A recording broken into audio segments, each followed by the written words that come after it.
Fucking motherfucker. Rosie O'Donnell. Are we recording? We are recording. Motherfucker. Rosie Test. Aquaman is awesome. Fuck you. Test. Watchmen the movie was better than the comic. Test. Watchmen the movie was better than the comic. Lies!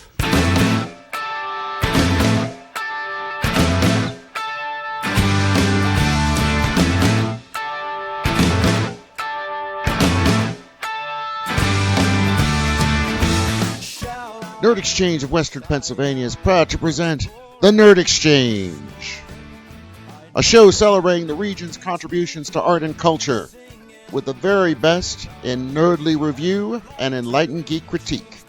With your host, Tim Sedgwick. That's me. Living what we love and learning something cool and new every day. So let's get this game started, shall we? Because this podcast goes up to 11. Sit around and figure out if I'm wasting time. Wait for the sign. It's time to shine. Wait for the sign.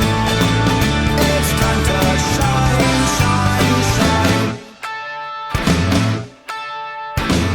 Actually, yeah. Feel good, right? Okay. We're recording, right? Because otherwise... All right, hey, welcome to the first and possibly last episode of the Nerd Exchange. I'm Tim Sedgwick. I'm Kyle Sember. And we're going to talk about some nerd shit today because, you know, that's what we do and girls don't tend to like us. Anyway, what are we going to talk about? You might occasionally hear me. Oh, yeah, that's Julia. She's the technician. She's putting all this together for us. And also she, tears down your statement about girls not liking both of us. Apparently one likes you. Well, that's debatable, but okay. We'll get to that later. So here's what the show is going to be. We're going to review nerd stuff, right? Right. We're going to talk about some nerd stuff that's on the TV and in the movies and comic books and the stuff that we're checking out and into. Hopefully at some point, like, companies will start giving us advanced copies of stuff so we can do that as well. Yeah. And we're going to be talking about, controversies, and we're going to give you enlightened nerd review and legitimate geek critique. And there's sure to be a lot of rambling and ranting along the way, folks. And the occasional sarcastic, snarky comment. So that's pretty much it. See, that's the part where I intentionally didn't talk for 5 seconds to try to prove them wrong. Fuck you guys. Okay. So, this one goes to 11. So, I'm going to go on a little bit of a rant. All right. If you don't mind.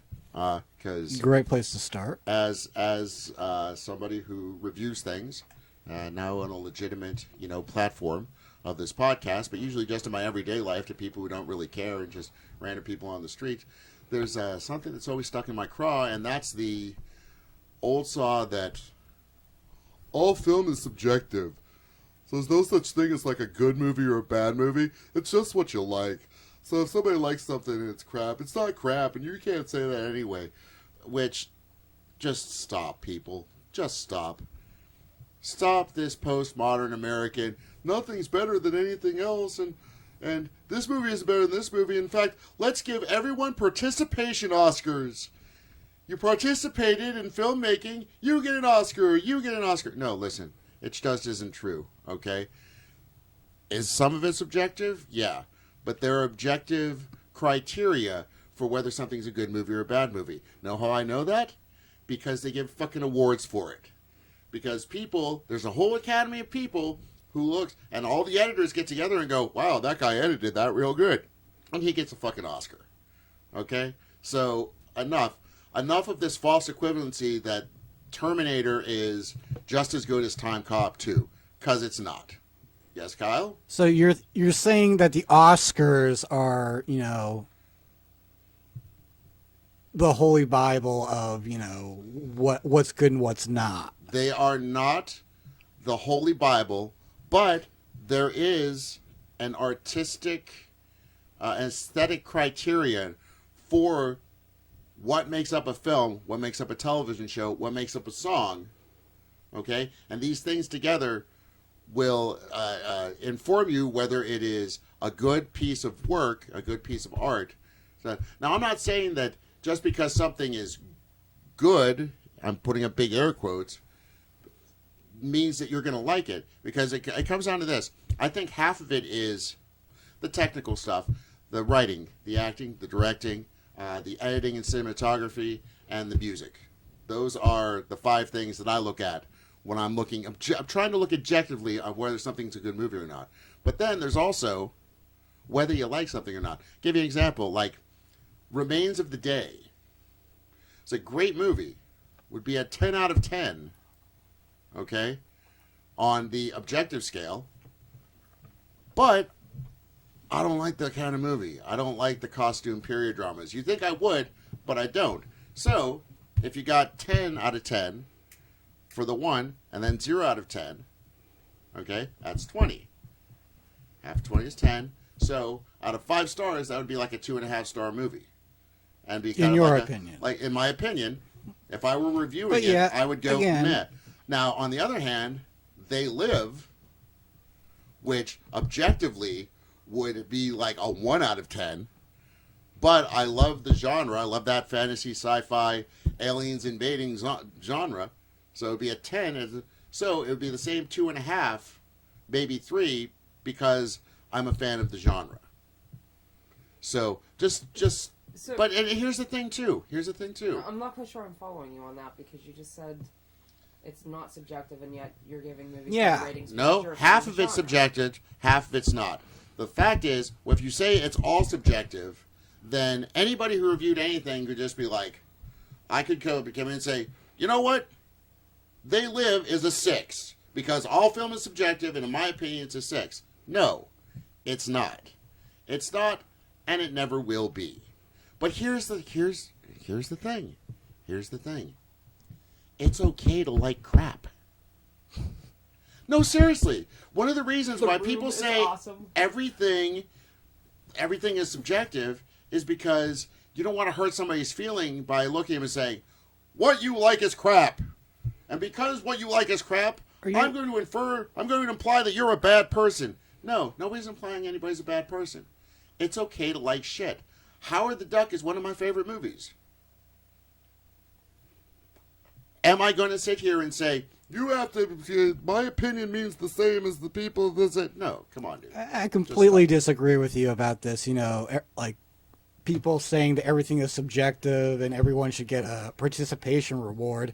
If anything, I think pretty much everything. That was a joke. By the way. I know, but I was using hyperbole. I know, but you know, if That's anything, the game it's after like the Super Bowl. Thank you. If anything, I think, you know, stuff gets torn apart more than it ever has been before, because of the internet and because of, you know, just people being able to get their opinion out there to a larger mass of people. I mean, if the internet had been around when Star Wars, the original Star Wars movies came out, there would probably be people who despised it. You watch your whore mouth. And if the internet wasn't around, you know, maybe the Transformer films would be more highly regarded. But then again, maybe not. You're still talking about Michael Bay. Math.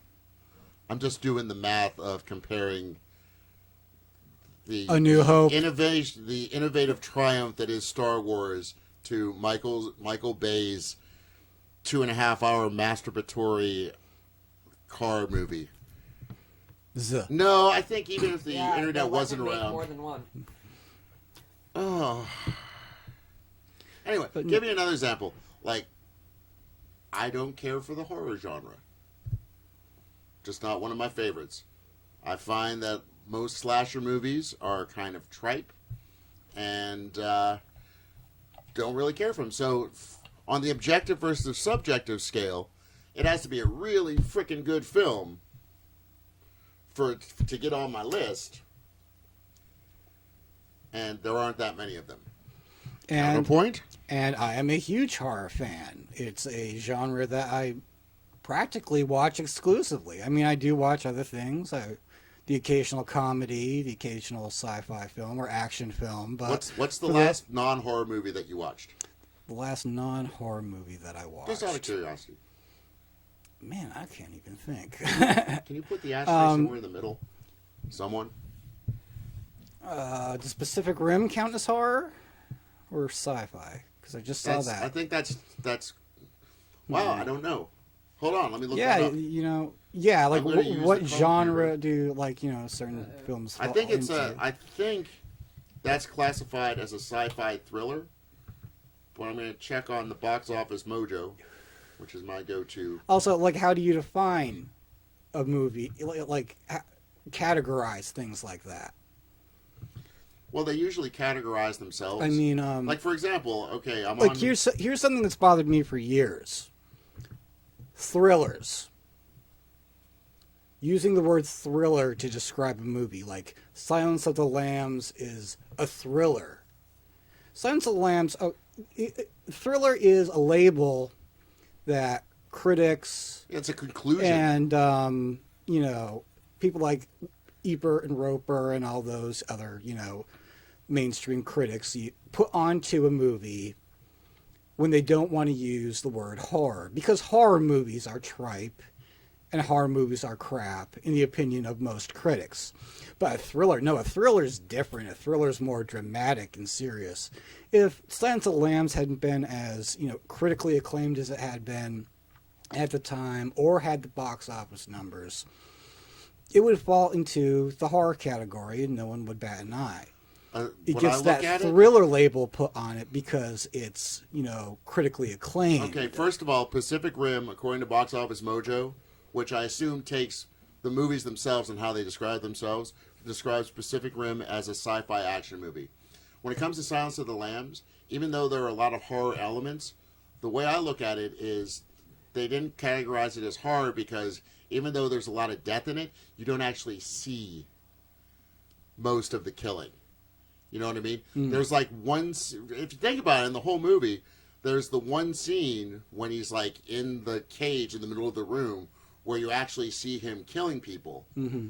And the rest of it is all like, well, you see the aftermath. You see the girl getting pulled out of the river, and making it a little bit more suspenseful. Whereas a lot of the horror, and especially like the knife kill flicks that I'm talking about, are just like the thing that propels the story is the next person being murdered. All right. On the screen, in your face. Oh, look, here's the scary music. How is he going to kill this one? If that makes any sense to you. Okay, I guess that does make a certain amount of sense, but still, it's like horror is a dirty word in, the world of film criticism, and they put the label of thriller onto things to kind of legitimize, things that otherwise would be considered horror. But your whole argument about things being subjective, I don't agree with you about that. I don't think. And yet you just put your own subjectivity on. Yeah, this is true. I'm a hypocrite. We're exchanging nerd opinions, but as we go through it, folks, we're going to contradict each other, just like you do, just like everybody does, and because we will also contradict ourselves, probably. He's not perfect. I'm a little close to perfect, but not quite. And Julia is laughing again. So anyway, that's what I'm saying is when if I review something on here, okay, I'm going to give you my objective opinion and my subjective opinion, okay, because I think that's the better way to do it, and that's it. Well, and since it's all subjective, it's my opinion. That's the one that counts right now. When it comes to when I review something, at the end of the day, after the movie, after the comic, after the book, after the video game, whatever it is, at the end of it, if I was entertained, it did its job, and I'm happy with it, and it's good for that reason. If I was not entertained by the end of it, it's a failure. Well, and that's the thing. To give you some background, I've worked as a bartender for quite a while and worked in music clubs.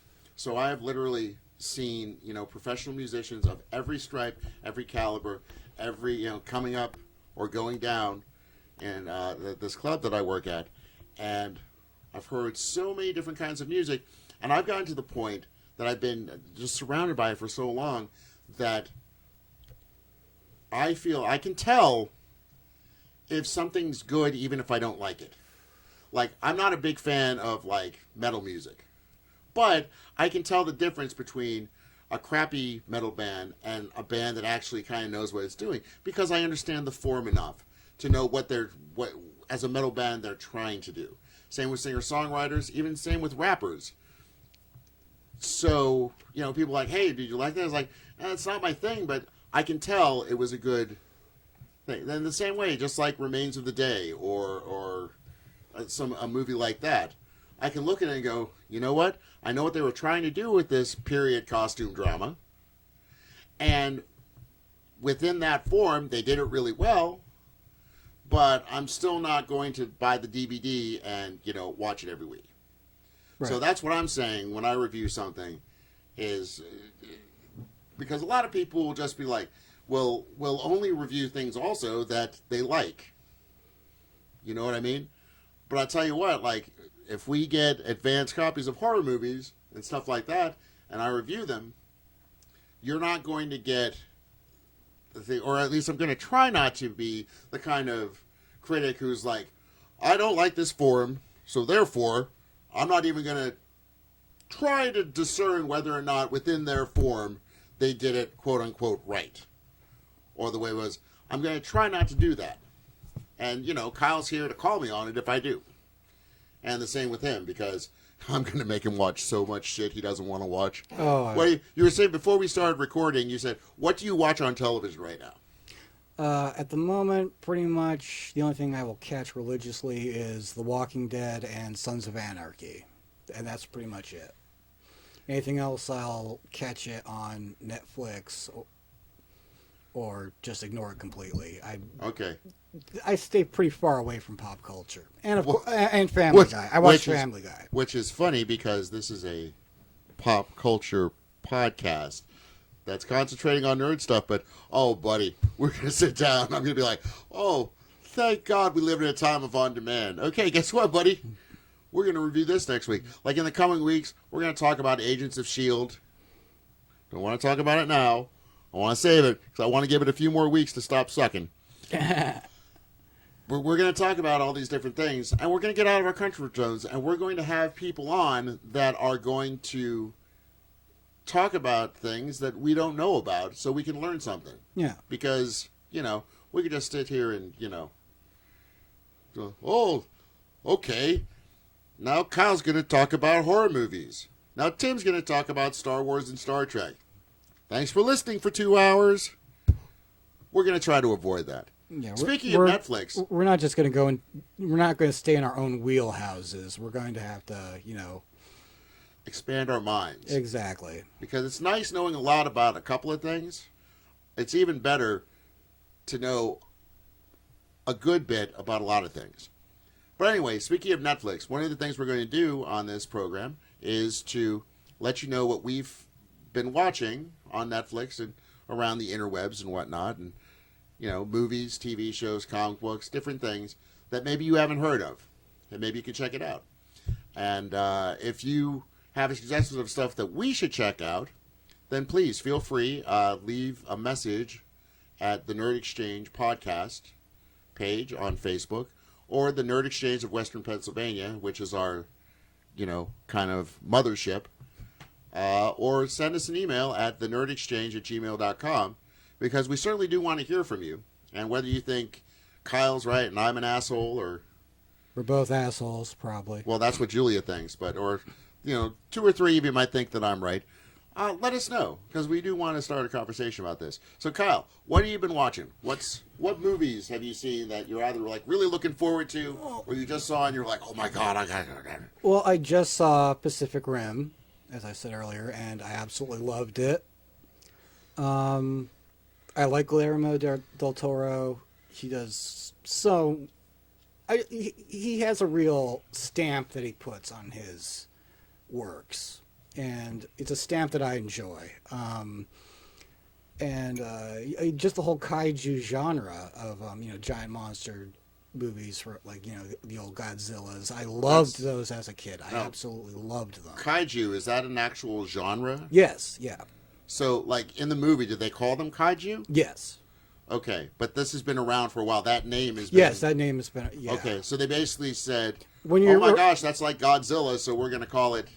When you're referring to like kaiju is a Japanese word for giant monster, and when you're talking about something like Godzilla or Rodan or those gigantic monsters destroying city movies, Okay. that's See, like kaiju. That's a kaiju. I movie. did not know that word. That's So that's awesome. a subgenre of horror or sci-fi, whichever way you want to look at it. It could go either way, really.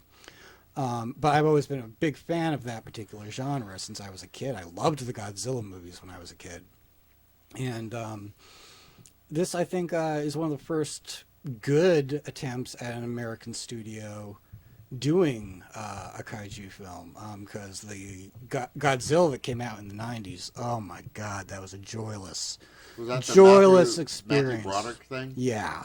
Yeah. That was a joyless experience for me. I think I saw that on cable and was not... Yeah. too And impressed. there have been a couple others. Cloverfield, I appreciate it for what it was, and it was ambitious and really did something that no film in that genre had ever done before. With all those kind of films, you're always watching. See, let me run something You're past watching you. the whole thing unfold from the standpoint of the military or the scientists or stuff like that. Cloverfield, you're watching this kaiju attack, this monster attack from the viewpoint of the people running in the streets. I've seen their life. Cloverfield. I actually went on a horrendous first date with a woman, and we went to see a movie. And I remember the movie I wanted to see was Juno. I thought that would be a nice first date fare, pregnant teenager, snarky, right on. And she was like, "No, I want to see this." And we went inside, and afterwards she was shaking. I was like, "Wow, that really tore you up, huh?" And she's like, "Yeah, I was in Manhattan on 9/11, and that just freaked me out." And I was like, "Well, then why the hell did you want to go see it?" Yeah, And she got mad kinda- at me because she got freaked out by the movie. I was like, "Hey, I wanted to see the one about the slutty teenagers." So, needless to say, there wasn't really a second date from that. But let me ask you something, because I have not seen Pacific Rim yet, but I plan on it. Probably going to get it on demand. I kind of think there's like a secret trilogy going on with it. Tell me if I'm crazy, because I might be. You probably are. Because I've seen this. Think of it this way. Think of a trilogy. The first movie, Cloverfield. Okay. The second movie, Battleship. The third movie, Pacific Rim. Because in Cloverfield, you never really see the thing, but when you do kind of see glimpses of it, and like I said, I haven't seen Pacific Rim yet, but when they showed the kaiju in Pacific Rim, it kind of looked like the beast from Cloverfield. And how does Battleship fit into that whatsoever? Because maybe when the aliens came back to Earth and went into the ocean, maybe they woke up the kaiju or did something because they were drilling and stuff. Maybe they were drilling. Maybe it was like Star Trek 4. They hadn't heard from them in a while, so they came back to Earth and said, "Hey, wake up, what's going on?" Hey, you know what? Maybe that movie, The Core, has something to do with the Prequel. series. Oh, yeah. Prequel! Could be a prequel to the trilogy. telling you. Yeah. Yeah. And, Armageddon and Deep Impact could also, No, that's just dumb. there could be sidequels to this series. Cycle. Yes! Yes. And let's see what Dead Calm. Dead Calm could have something to do with this series too. That was on a boat. Don't beat around the bush, man. What are you trying to say? The Abyss. The Abyss could be involved in all these. What? Secret trilogy? Secret trilogy. That is ridiculous, my friend. That is ridiculous. Well, we'll see. But yeah, We'll Pacific see, Rim- because eventually Guillermo del Toro is going to come out and like, actually, we got together in the late 90s and went, let's make 3 movies that are connected, but we're not going to say they're connected. In fact, they won't be connected, and they'll all be box office meh. Nah, never mind. You know what's funny about Pacific Rim, though, is, online and everything, and a lot of critics were like, oh, it's a failure. Oh, it's a failure. Before it even opened overseas, it was a failure because it only made, let's see, what was its opening? Its opening was not. It was not the smash hit they thought it was going to be. It was not huge, but it was not a failure either. Well, for a month and a half, until they finally got, and I emailed people. I was like, listen, can we at least wait until China opens? Because once China opened, all of a sudden now, it's made $407 million worldwide. It only made $100 million in America, which if it was only done in America with a $190 million budget, that would be an uber flop. Well, studios anymore, that first weekend determines whether or not your film was a success or not. They're only looking at that first weekend anymore. Well, that's why it has to change. That's why so many films don't get a chance and just get pushed out of the theaters too fast. I mean, Pacific Rim was not the smash hit they thought it was going to be that first weekend, but once word of mouth got out, a lot of people saw it, and now on video too, a lot of people are discovering it and freaking loving it. Same thing happened with Dread. Dread did not do the numbers they wanted it to do that opening weekend, and they considered it a flop. But once people had actually, word of mouth made that movie. Right, and that's one of the few movies that, because there's a local store called the Record Exchange, no affiliation, and I went in to try to get Dread. I wanted to get Dread, and I wanted to get John Carter on DVD, and they had them, and they were each over $15. And I was like, for a used copy? And the guy was like, yeah, we can't keep them in stock, man. It's like people didn't go see it in the movie theater, but now people are buying it and nobody's selling it. That's the big thing. When poor nerds like us go, okay, oh crap, light bills due. Let me get rid of some DVDs. Oh, not this one. And that's another one. Like John Carter, I love that movie. I've yet to see it, but I've heard good things. Was such, and the thing is, it was a perfect. I think it was a perfect fantasy movie, and a lot of people didn't like it because they were like, "Oh, it stole from this. Oh, it stole from that." It's like, no, you asshole.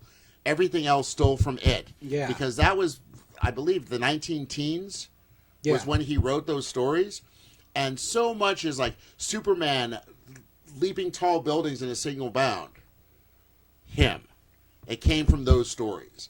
So much was borrowed from it, but because it didn't do well enough here, it was, I mean, that thing was, and I have documentation because like a month before that movie came out, everybody online, Huffington Post, all these different things like, oh, this is going to be a flop. Oh, this is going to be a flop. Oh, it's going to be a flop. And I said, no, it's probably going to make exactly its money back, or maybe lose $50 million. And for Buena Vista, which I believe it was, it's the same people that are like doing Iron Man 3 and stuff like that, $50 million isn't that much money when you're making that much money on other movies. But everybody's like, nope, it's going to be a failure, or nope, it's going to be a failure. Like Dread, oh my goodness. Dread cost $50 million and made about $35.5 million.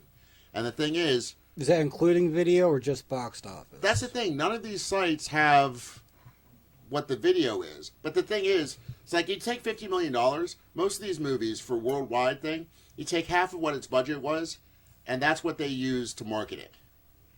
Plus back ends and stuff like that for the stars. Like, well, I get a percentage of this and that. So, yeah, Dread was a pretty significant failure worldwide. Because you figure everything all day was $75 million, and it took in $35 million, and with the split with the theater, that means it probably actually made $25 million.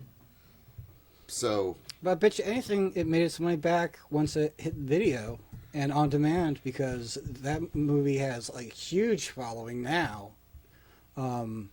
It really bounced back after it hit video, because I think the Stallone movie definitely scared a few people away and made people I love it for its camp, but yeah, that's, and a lot of people didn't know what the hell it was. Just like John, like, why would you not call it John Carter and the Princess of Mars or John Carter of Mars? Of Mars, yes. You know why? People say because movies with Mars in the title, it's like a curse or something. No, a big reason why they didn't put Mars in was because they had recently failed with Mars Needs Moms. That was a colossal bomb. What? And they didn't want to put the... I'm completely serious. They did not want to put the word Mars in the John Carter of Mars because of the association with Mars Needs Moms, which is obviously a completely different thing. We're going to put this in perspective. Was that movie even marketed? The movie cost $250 million, which if you actually watch the movie, and we do recommend watch the movie because what they did with Tars Tarkin and with all the different creatures and integrating them as actual characters and not just cartoons in the background, pretty phenomenal. But okay, so it cost $250 million to make. Its worldwide take was $294 million. So between what the marketing budget was, which I don't think was $125 million because they didn't market it. That's one of the things that they admitted that, well, we knew we were going to take a loss on it, so we didn't market it. Like I said on Facebook, a month before the movie came out, it basically lost about $50 million. Now, say something. I'm going to look up Mars Needs Moms. I mean, like, the marketing department on that film really are the ones you can point the finger at and say, you're the guys that screwed up.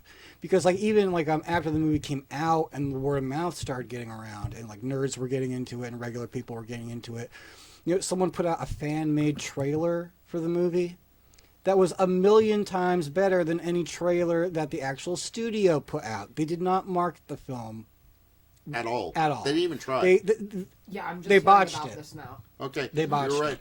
Mars Needs Bombs, also Buena Vista. $150 million budget? Mm-hmm. What?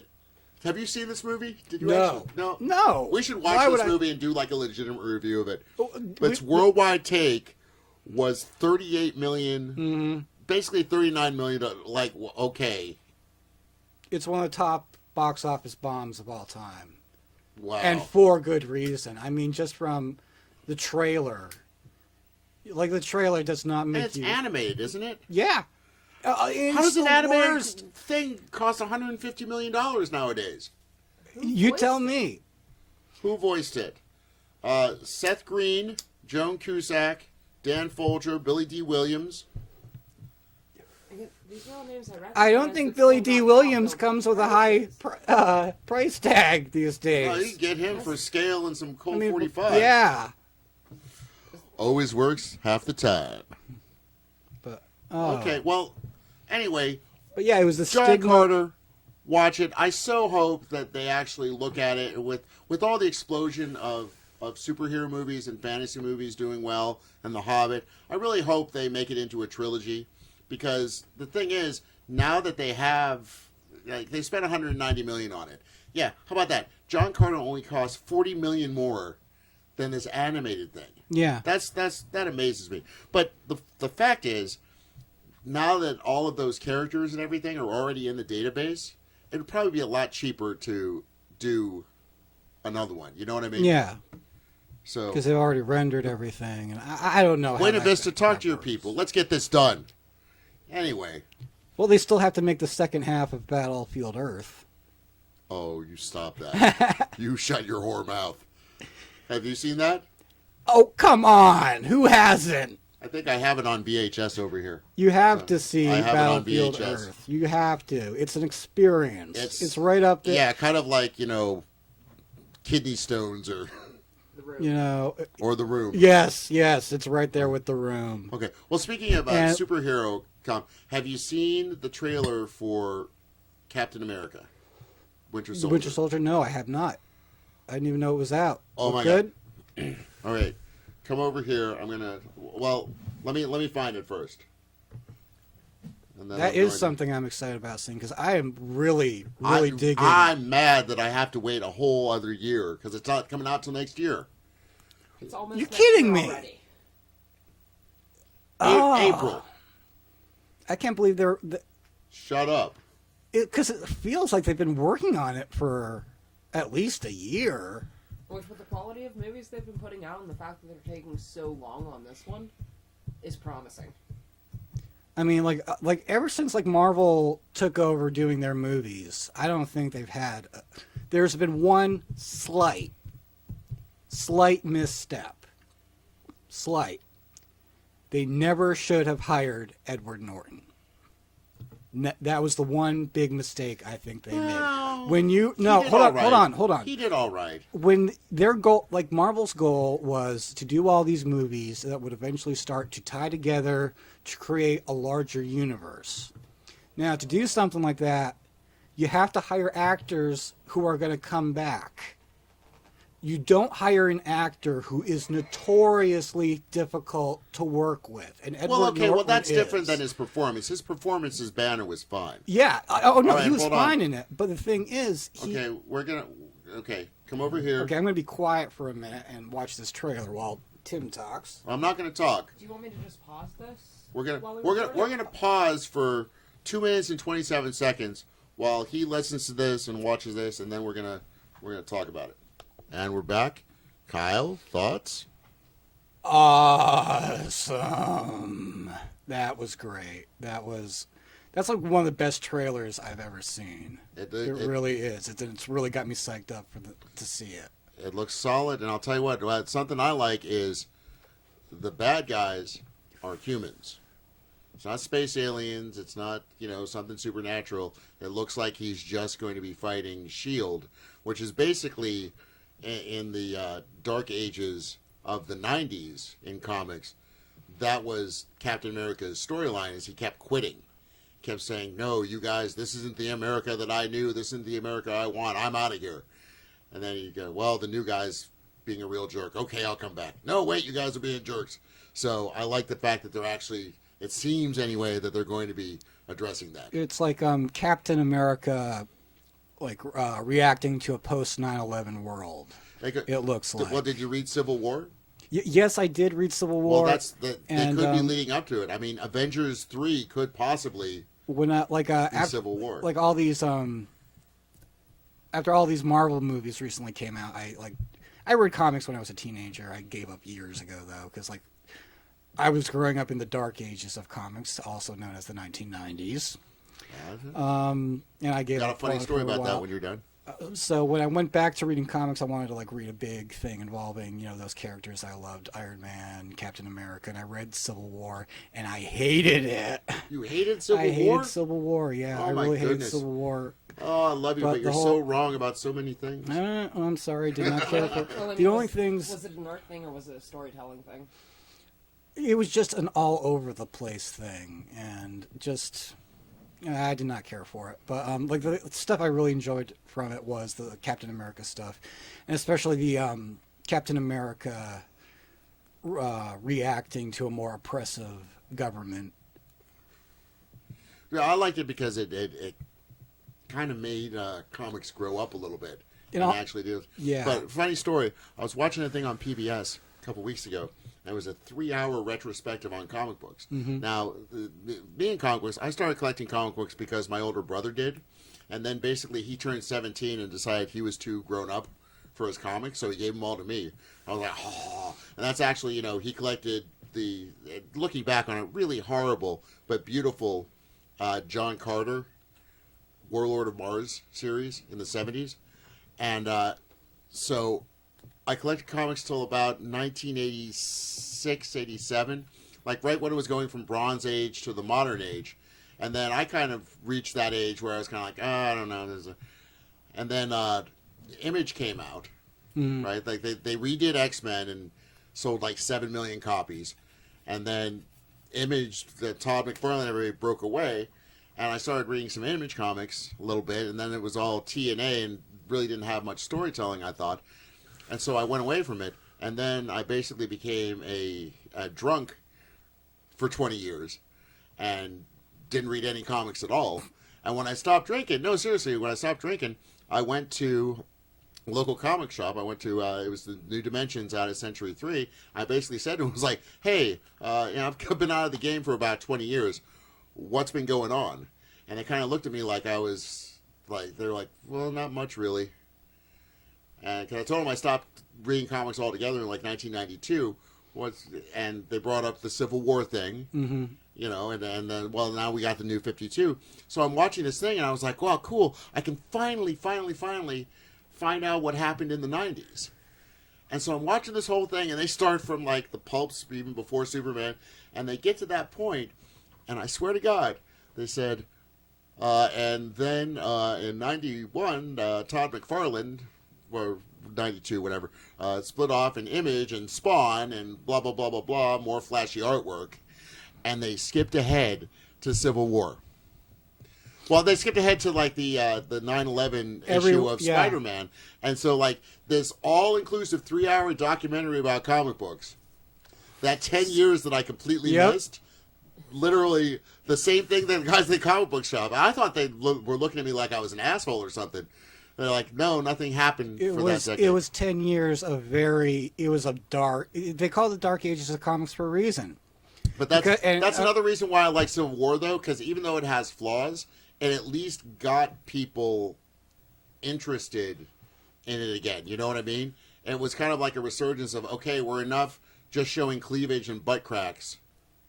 Here's an actual story about something that's interesting, something that, like, why hasn't this been tackled before? Because in the real world, if there were superheroes, it would take about 30 seconds. Like, okay, you have to register. We have to know what all your powers are. And if you do something wrong, we're going to put you in jail. Yeah.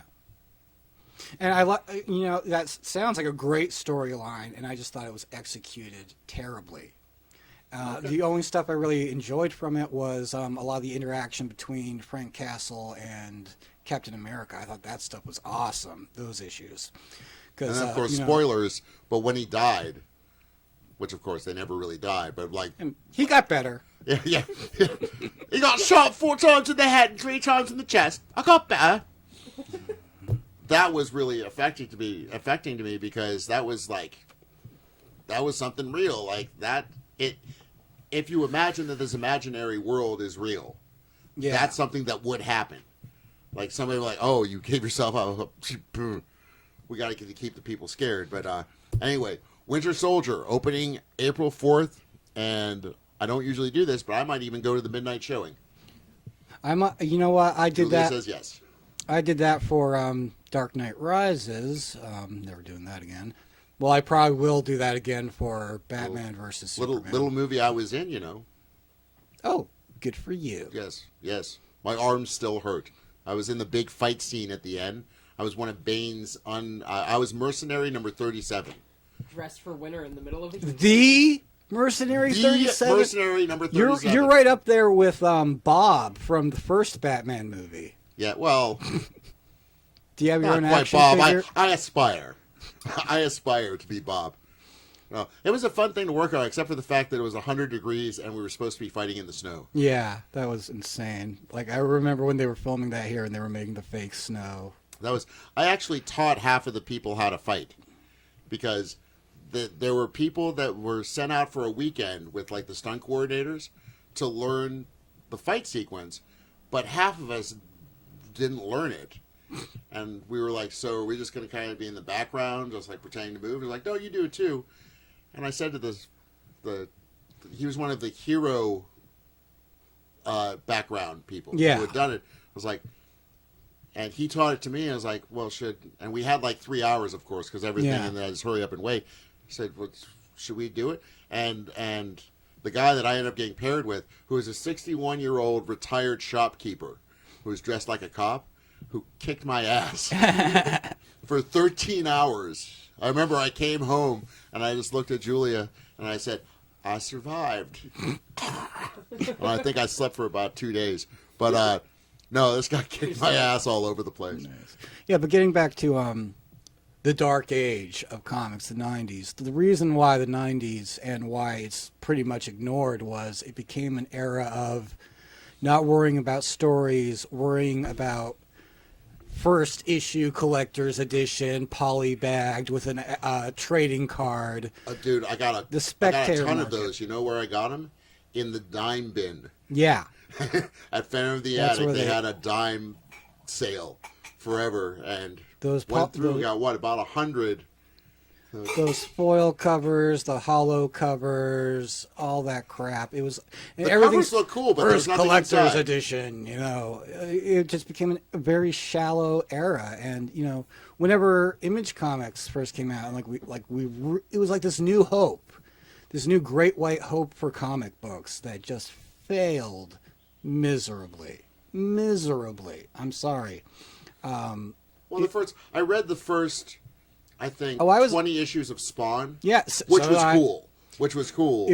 But then I just fell out out of interest with it. It did not. And actually, next week we're going to be talking with Wayne Wise, who is the he's the comic book scholar for the Toonseum here in Pittsburgh, Nerd Sylvania, and we're going to be talking with him about the books he's written and the comics he's written, and specifically about that, because he knows.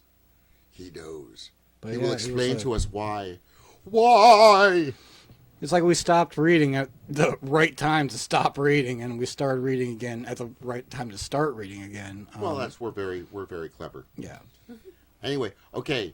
And now I'm much more of a DC fan than I'm a Marvel fan. I'm sorry. We won't get into Aquaman and whatnot this week, but next week we're going to be talking about it because I'm more of a Marvel guy.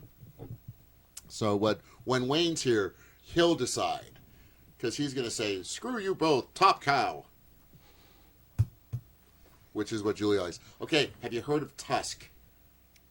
Tusk. I've not heard of Tusk. Oh my God, dude! Kevin Smith. Clerks, Mallrats. Oh wait, I have heard of Tusk. Tusk. Yes. Here's what happened. And if you haven't yet, listen to some of his podcasts too. He has a whole channel called SIR, Smodcast Internet Radio. Smodcast Internet Radio. Radio? Oh my God! All of a sudden, Radio. Y'all gotta go to internet radio. It's all good. You get on the computer. Anyway, he was one of the first innovators back in 2007 of, hey, let's just sit down and do podcasts. But what it was that there was a guy in England who put in a personal ad. Real thing. And he said, hi, I've got this nice house. I've got more rooms than I need. And you can live here for free, but I want you to dress up like a walrus. A what? Apparently, this guy he was like a marine biologist, and he lived alone on this island doing research or whatnot. And he had a friend who was a walrus who would come up and hang out with him. Not quite a pet, but it's his buddy. Yeah. And so he said, for 2 hours a week, I made this costume, and you're going to wear it and do nothing but act like a walrus, and I'm going to throw you fish. And everything else, rent-free, bill-free, everything. But for a certain time, you're going to be... And he heard about this, and he's been trying to get, apparently, the Weinstein brothers to give him and his cast their back-end money from Clerks 2 so he can do Clerks 3. But, nobody that he works with is going to do Clerks 3 until they get paid for Clerks 2. And so he's waiting around, and he wrote this script. It's a horror movie. So you'll like it, about a guy. What? Just because it's a horror movie doesn't automatically mean I'll like it. There's a lot you have a better chance of liking it because you'll actually watch it. Hey, I watch everything Kevin Smith does. Anyway, so in his movie, apparently it's the same kind of thing, but then the guy actually tries to turn the guy surgically into a walrus. And so it's human centipede-esque kind of thing. So I know Quentin Tarantino was approached to play a cop in it, and he turned it down because he's working on his own stuff. I'm not sure if it was a cop or one of the leads, but yeah, it was a pretty substantial role in it. And he turned it down. According to Kevin Smith, he turned it down because he just didn't want to do acting anymore. He would just wanted to direct and produce, but he really hasn't done. Looking forward to that. Oh my goodness. He usually only does bit parts, really, except for Dusk Till Dawn. Reservoir Dogs. But he was directing that. I'm talking about other people's work. Oh, other people's stuff. Right. He does cameos, small roles, in Robert Rodriguez movies all the time, but he really doesn't do like. But still, I don't think of him as an actor. Tusk. You know, I'm recommending it just on the premise alone, and the fact that Quentin Tarantino was thinking about it. He was thinking about doing it. Tarantino has yet to let me down. I've enjoyed all of his work. Right on. Okay, and then here's one I want to talk about, because it's probably the most controversial thing going on in the nerd news. Ender's Game. Have you heard? And it begins. Are you going to the Ender's Game? Are you doing the Ender's Game? I wouldn't be going in the first place because like sci-fi. Because it's not a horror movie. It's not a horror movie, so I'm not going to like it. Yeah. See, what we need is a horror movie that's also a period costume drama that we can both watch it and hate it. And have Kevin Smith in it. Oh, Kevin Smith has to be in it. And Quentin Tarantino. No, here's the thing about Ender's Game, and I'm going to go off on a little rant again. Go right ahead. Because it's kind of my thing. Because I've struggled with it, man. Because if you don't know, Orson Scott Card, who wrote Ender's Game, is a virulent anti-gay activist. He is invested on denying human rights to gay people. And a lot of friends in the nerd community is like, oh, what about, just look at the work. Just look at the work. And I was like, yeah, man, I don't know. And I'm torn because Woody Allen's kind of a scumbag because he kind of married a girl who was kind of his kid. But I still like his movies. But here's the difference. Woody Allen doesn't go out and say, everybody should marry the girl who's kind of his daughter. And if you don't, you're a bad person. Whereas this Orson Scott Card guy is just... Okay. The right, the people who... And I'm not going to try to get too political here because this podcast isn't really about that. But conservatives have used boycotts to affect change and to destroy people. And their justification is kind of like, hey, this is America. Money is speech. And if we don't want to pay you because we don't like your speech, then just deal with it. This is America. Remember the Dixie Chicks? Mm-hmm. Remember the Dixie Chicks? They were in England. I'm gonna actually I have this queued up a little bit. This is from their Wikipedia page, so take that for what it is. That they were at a show in England, and they said some stuff against the impending Iraq War and George W. Bush. And this is the quote from their Wikipedia page, that this is what they said at their concert. Just so you know, we're on the good side with y'all. We do not want this war, this violence, and we're ashamed that the President of the United States is from Texas. And they were destroyed. Bill O'Reilly, Rush Limbaugh, all these people. And it's like, don't you buy their music, and we're not going to buy their music. And they were destroyed. They had to go away for a long time because their speech with their demographic, the people that usually bought their stuff went, you know what? We're not buying your stuff anymore because we don't like what you say. And the thing is, as nerds, as sci-fi folk, as fantasy horror folk, we tend to be more socially progressive, kind of live and let live, because most sci-fi is very hopeful. Like in the future, there isn't homophobia. You know what I mean? Yeah. They're at least it's not talked about. It's just, wow, yes, we were able to get off this rock and explore the stars. And so that's the thing. It's like, we being his demographic that he's trying to reach, I don't know. I'm not going to spend my money on his stuff because, okay, that's the quote from the Dixie Chicks. Here's the quote of, just one of the quotes of what Orson Scott Card has said about gay people having the human right to be married. Okay? If America becomes a place where our children are taken from us by law and forced to attend schools where they are taught that cohabitation is as good as marriage, that motherhood doesn't require a husband or father, and that homosexuality is as valid a choice as heterosexuality for their future lives, then why in the world should married people continue to accept the authority of such a government? When these dictator judges do not seem to understand is that their authority extends only as far as people choose to obey them. How long before married people answer the dictators thus? Regardless of law, marriage has only one definition, and any government that attempts to change it is my mortal enemy.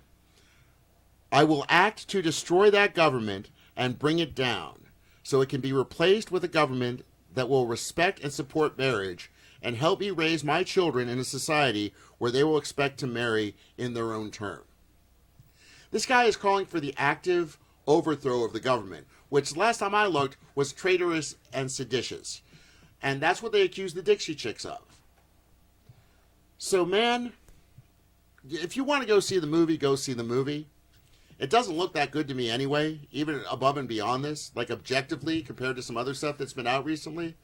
But, and here, just to put a point on it, when the Dixie Chicks did their thing and were destroyed, just like Ludacris was destroyed by Bill O'Reilly. I mean, they tried to get people to boycott Canada.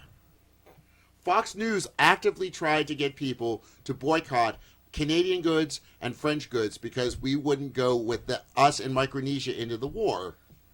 Freedom fries. Freedom fries. My school served freedom fries. Freedom for a fries. week, and then realized it was ridiculous. Well, that's...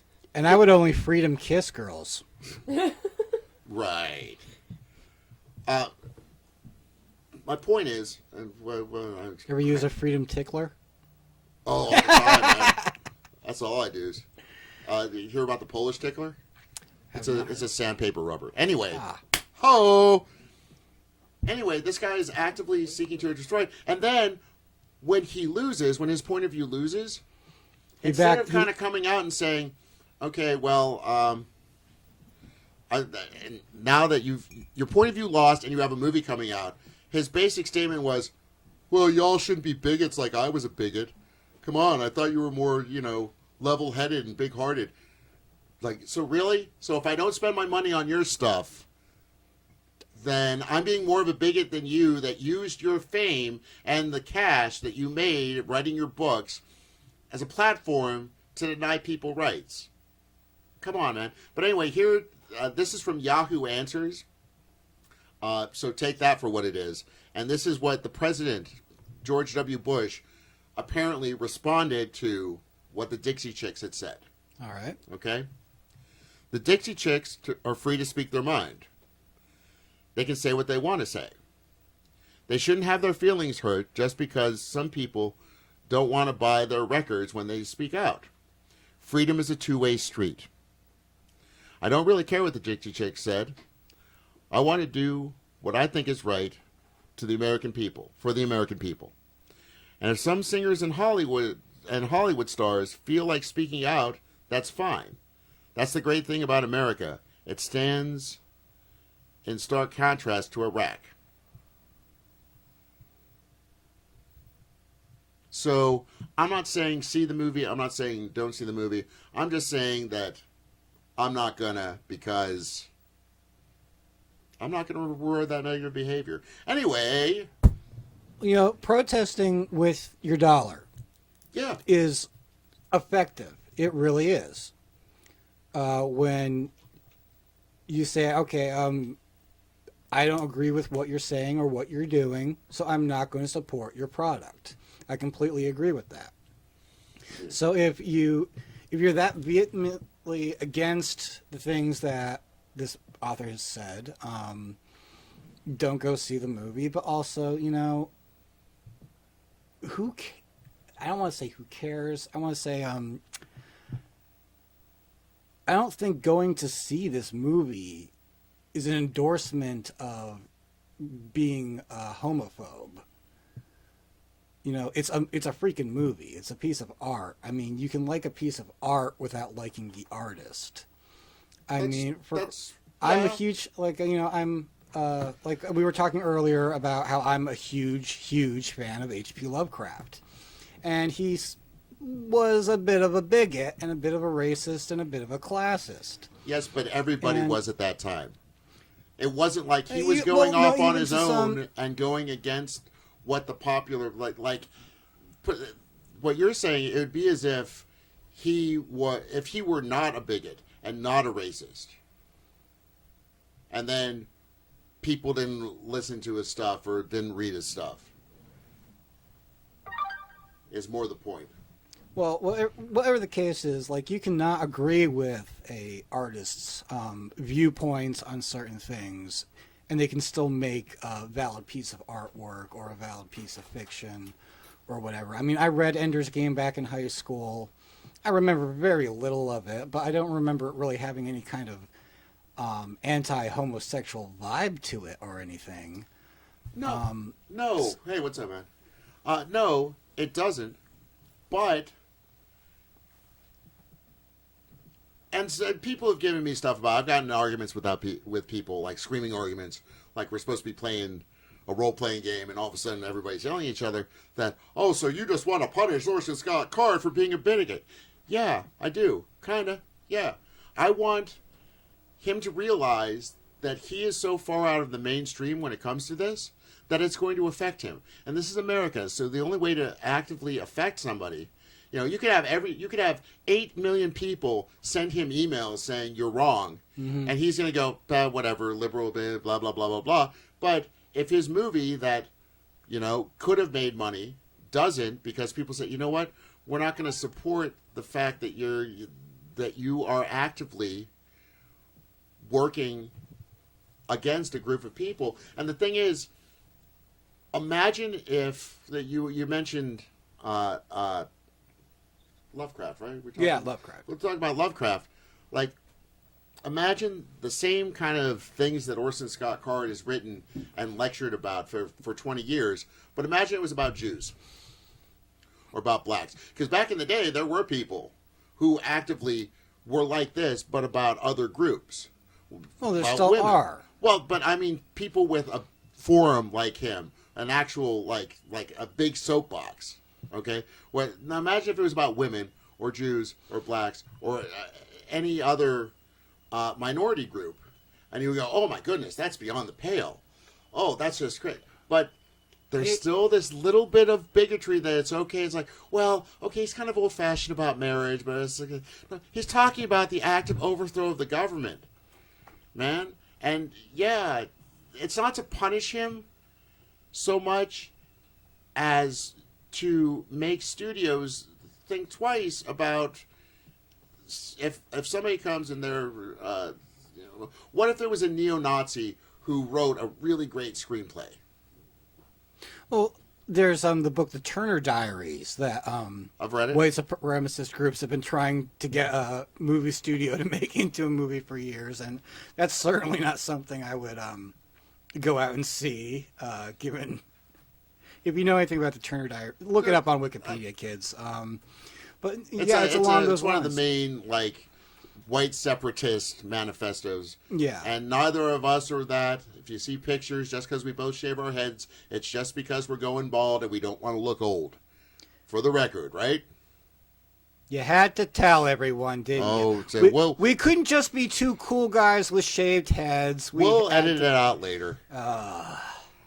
But anyway...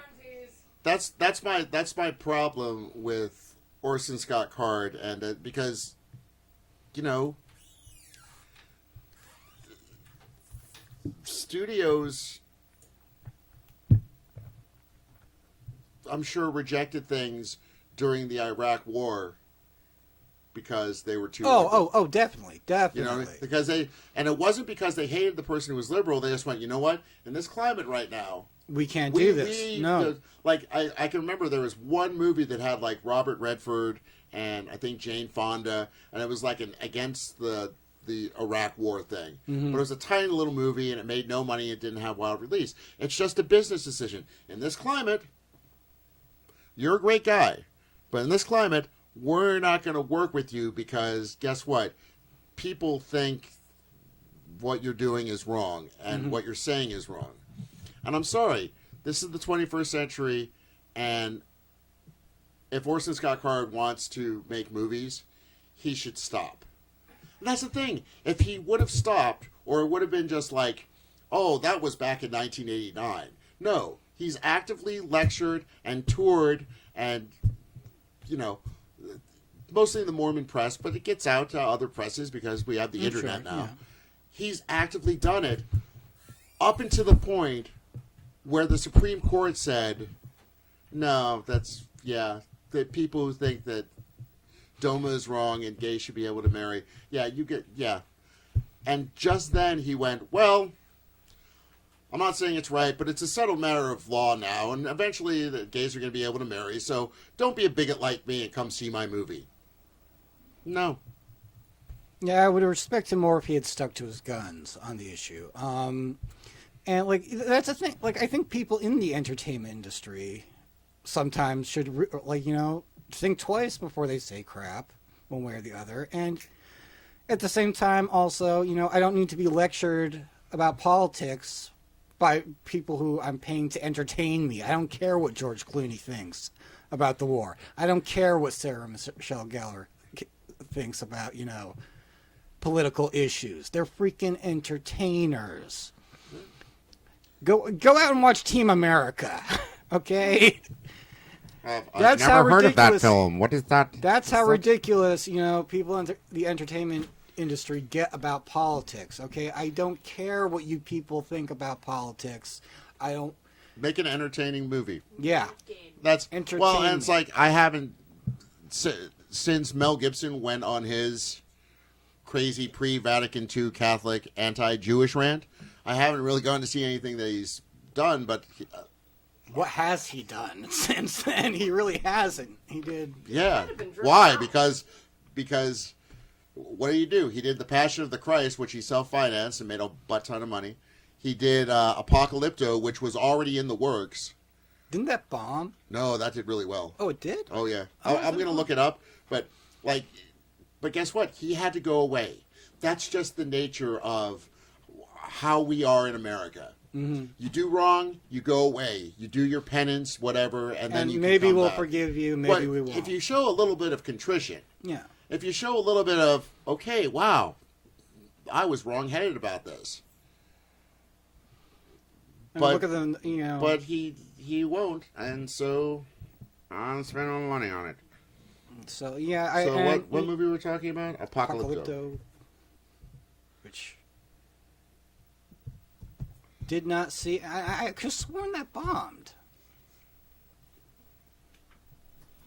And of course, I don't know how to.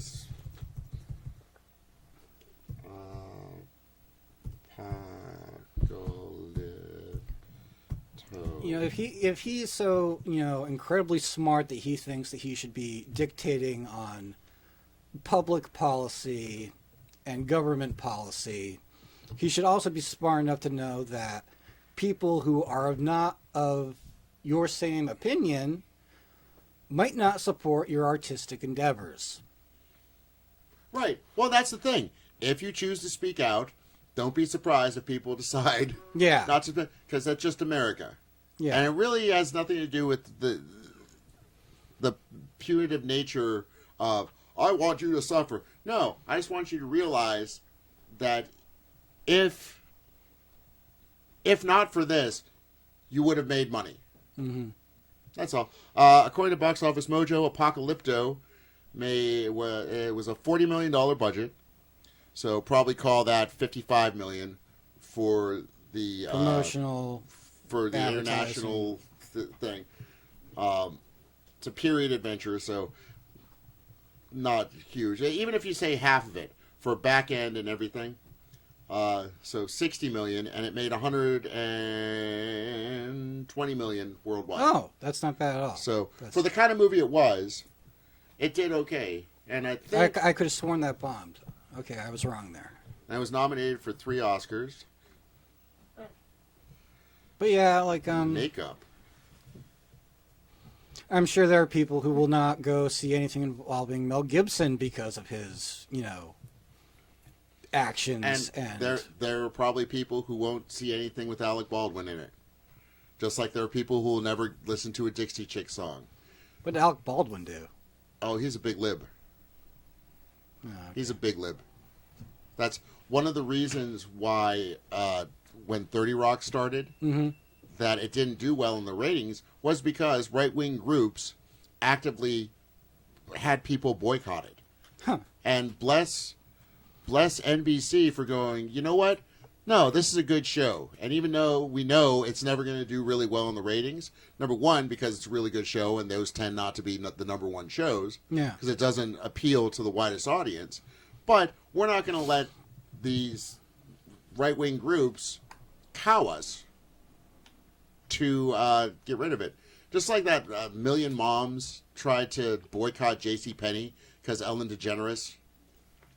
Oh, and they were also, that Million Moms group was also pushing for a boycott of comic books because of the recent gay Green Lantern thing. That was, well, when I say recent, I mean this has been in the last couple of years.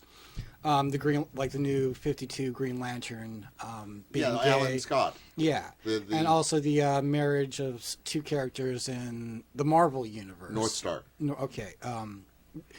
Trying to boycott those things and that kind of backfiring on them and them just looking like all I'm saying jerks. Is, you know? don't. They seem to only complain about people on the left or people who are more socially progressive boycotting things when they actually work. Because most of the time boycotts don't work because they're too big. You know what I mean? Like boycotting Canada. You can't. How do you know if it's effective? You know, it's like, oh, okay, we only trade like $1 trillion with them every year. Yeah. But here's one moment in time that people said, okay, here's a microcosm.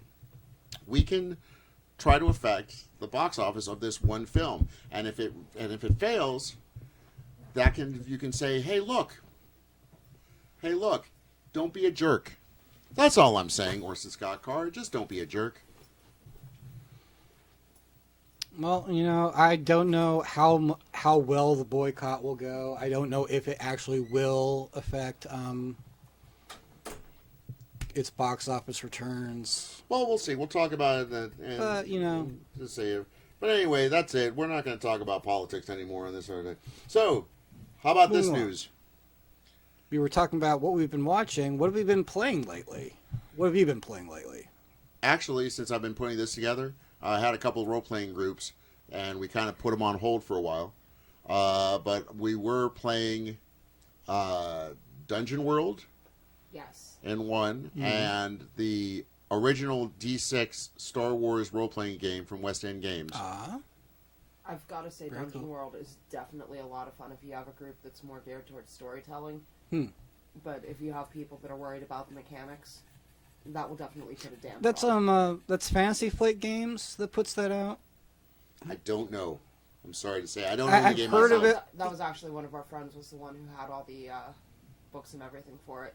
Yeah, I've heard of it. I've never played it though. So Again, like I said, it's really good for the storytelling. The mechanics are incredibly basic. The mechanics, it's basically just, you say what you want to do and you roll. And it doesn't necessarily matter if you have the skill set. It's just more along the lines of, what does it fall under? And do you pass or fail? So it's like it's not a game for like a rules lawyer. Oh no! No! It is honestly like that was one. Unfortunately, that was one of the drawbacks. Which he was starting to get used to the idea of it. By the time the group kind of fell apart a little bit, but there was this guy that you could tell he was completely just.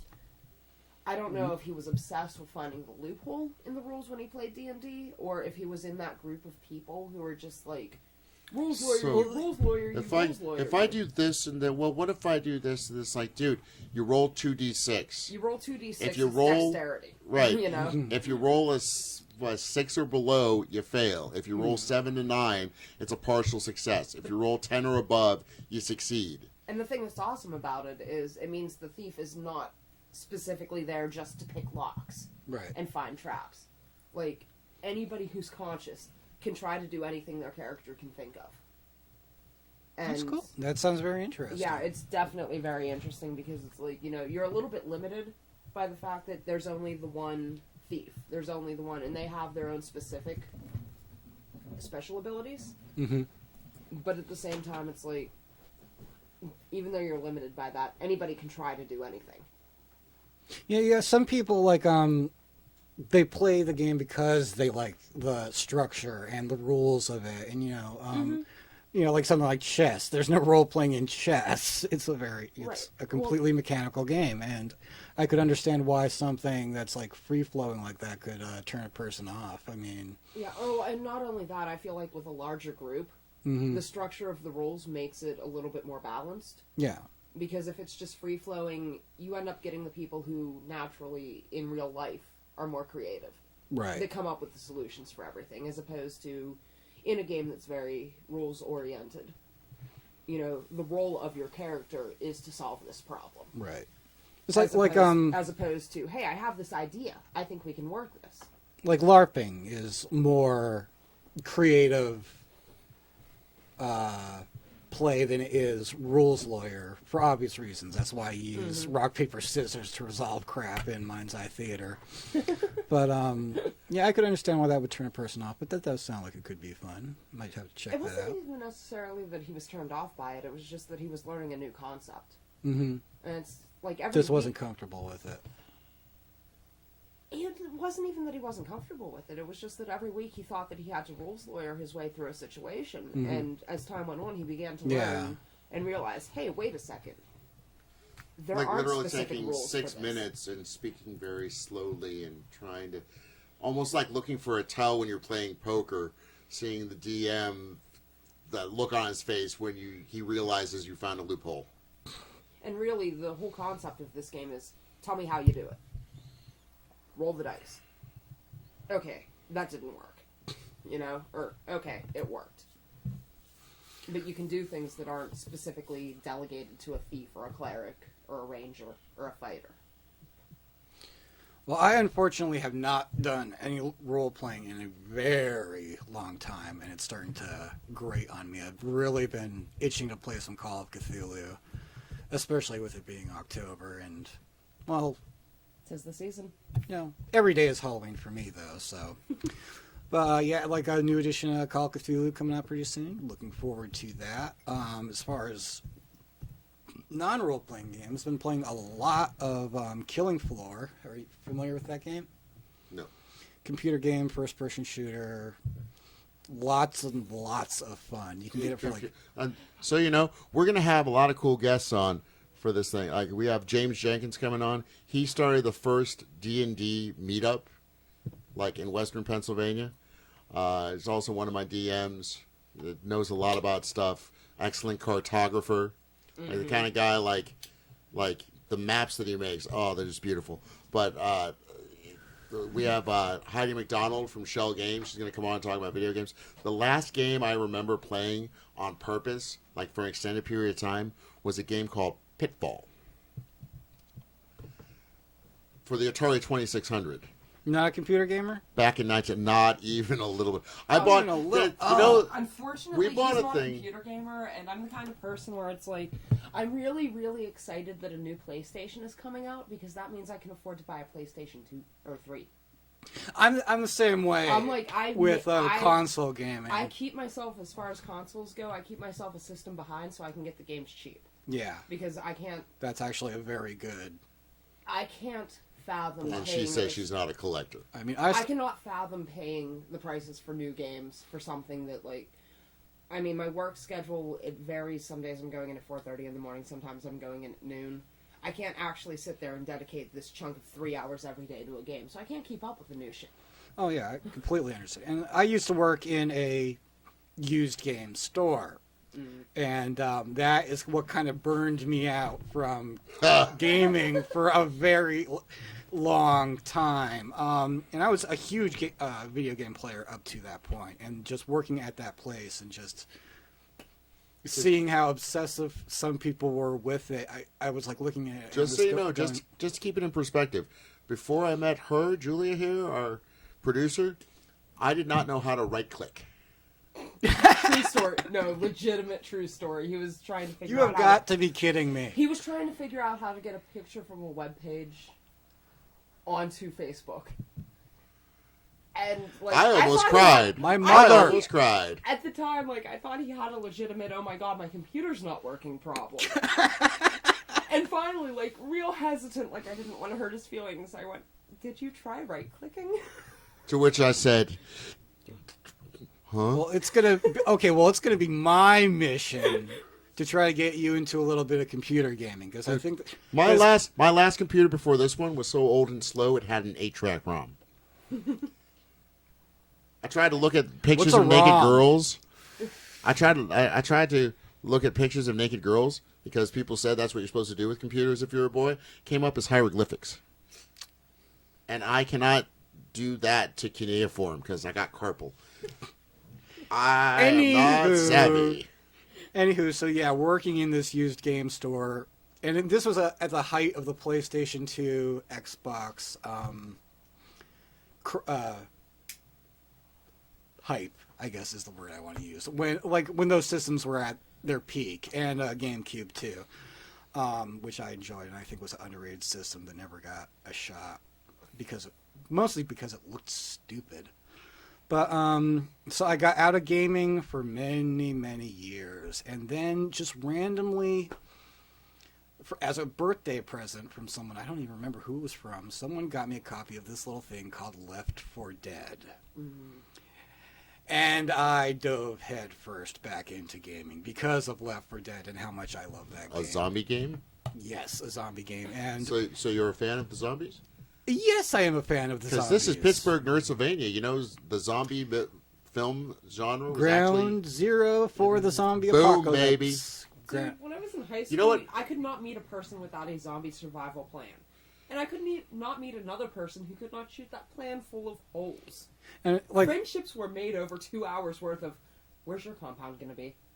And people, if you, for people who don't live around here, if you come to Pittsburgh and you have on a Dawn of the Dead or a Night of the Living Dead t-shirt and you're walking around downtown or a local mall, chances are someone's going to stop you and say, hey, I was an extra in that movie. Because they are all over the place. Because when Romero made his movies here, which he no longer does, curse him. And also curse the Pittsburgh Film Office, but that's another story entirely. Never mind. Anyway. Getting away from politics again. Yeah. We'll cut that. Yeah, Left 4 Dead is definitely what brought me back into gaming because I love zombies, and also because there's none of the puzzle solving of the Resident Evil, Silent Hill kind of titles. It's just pure carnage, and I love it. And another game. So it's zombie killing for the first-person shooter lover? Yes. And also, Killing Floor is also first-person zombie slaying that takes itself not seriously whatsoever. You can pick it up for about $15 on Steam. Pray, does it have ragdoll physics? Yeah, a little bit. But yeah, definitely check out Killing Floor if you have not. They're doing they do annual holiday events, and right now they're doing their big Halloween event, and it's a lot of fun, and you should check it out. And but that's it for computer gaming. I was looking forward to Call of Duty Ghosts until I found out it's not going to have a zombie mode in it. So what's the point? And that's about it. And yeah, I probably will be picking up a PS3 or a Xbox 360 pretty soon, since the new one comes out, the old one will drop, and we'll get some cheap games. We got a couple more topics here, and then we're gonna wrap up this first getting to know the hosts episode. Once again, next week we're gonna have Wayne Wise. It's gonna be awesome. Then we might even know how all the equipment works. Yeah, though I'm not counting on it. Anyway. First of all, there's what I call my America moment. Okay, America, yeah, America, fuck yeah. Okay, so Gravity. I don't know if you've seen Gravity yet. Awesome, go see it. It's great. It's a wonderful movie technologically. Oh my gosh, it's great, and it's been pretty much #1 every day since it's opened. Okay, it's made. 364 million worldwide already, and it's going into it's been out since October 4th. Really? Yeah. It's so nice to see people actually get into something and that's $64 million, $100 million movie. Add 100 for the back end because there's two people, so I'm sure Sandra Bullock and and Clooney got good back end. So that's $200 million. It's already doubled its money, and it's great. It finally got knocked out of the number one spot this Friday. And guess what movie knocked Gravity, this groundbreaking, they call it a sci-fi thriller. Again, thriller. That's a conclusion. But anyway. It's really an artistic masterpiece. It's almost like if it was in any other language but English, it would be considered an art film. It's just so beautifully done. This triumph of cinema. What movie knocked it out? Jackass. Yep. Bad Grandpa. Yep. It's now the number one movie in America. America! Fuck yeah. Why am I not surprised in the least? Come on, they're funny sometimes. I mean, from They what have I their gathered, moments. this is Jackass with a plot. Yeah. Yes, it's Like, it's a really? bunch of jackass Basically- pranks with a loose narrative. It's just the one, you know how they always do the old man prank in each one of their movies. This is just an extended old man prank. And There's a it story looks like arc. it could be funny. It looks like it could There's be a funny. story arc. I'll put it this mean- way. I would rent this on demand. For those, I'm not going to go and watch it in IMAX 3D. When it hits But it looks like it. when it hits Netflix, I'll watch it. That's- You know what? I'm not going out of my way. Gravity, though, I'm very surprised. It is doing as well as it is. I mean, that looked like it was going to be like, more like a artistic, more like a 2001 kind of science fiction movie. I mean, the movie 2001. Yeah. But everybody's. But really, it's that much of a hit. That is a surprise. Yeah. So actually, we're at just about an hour and a half. So that sounds like a good place to wrap up. Do you think? Yeah, I think so. Things to think about, and please get in touch with us. You'll hear all the websites again in the closing credits. Oh, by the way, the closing credits are by Willis Tree. Check him out on iTunes. The front credits. sir? Listen, I was told there'd be no talking. The opening credits is a song called "Shine" by the great band Carbon Leaf, one of my favorites. Check them out on iTunes too. Buy a bunch of their music because they are a nationally touring band that I like quite a bit, and they actually gave us the rights to use the song, which is really super awesome of them. So go buy their music, 99 cents a song, at bargain at 3 times the price. And yeah, what else? Smooth. I'm a smooth operator. America! Oh shit! Now we gotta buy more credits. And damn it! Now we have to You, buy that you know one. the royalties we're going to have to pay in But this anyway, episode? For the Nerd Exchange podcast, I'm Tim Sedgwick. I'm Kyle Sember. Thanks for listening, and we'll see you next time. Hey, folks, thanks again for listening. Don't forget to follow us on Twitter. It's at Nerd Exchange. Like us on Facebook, the Nerd Exchange Podcast. And also join the group, Nerd Exchange of Western Pennsylvania. And if you have an idea for a segment, thinks we got something wrong, or just want to suggest a guest, it's the nerdexchange@gmail.com. That's the Nerd Exchange, one big long word, @gmail.com. Thanks again for listening. Don't forget, live what you love and learn something new every day. As I sit in the back with my crown, bitches get down like bitches get down. Motherfuck you, Mr. Underground. As I sit in the back with my crown, bitches get down like bitches get down. Motherfuck you, Mr. Underground. This is the mother best song ever. If I had words, it would be even better. This is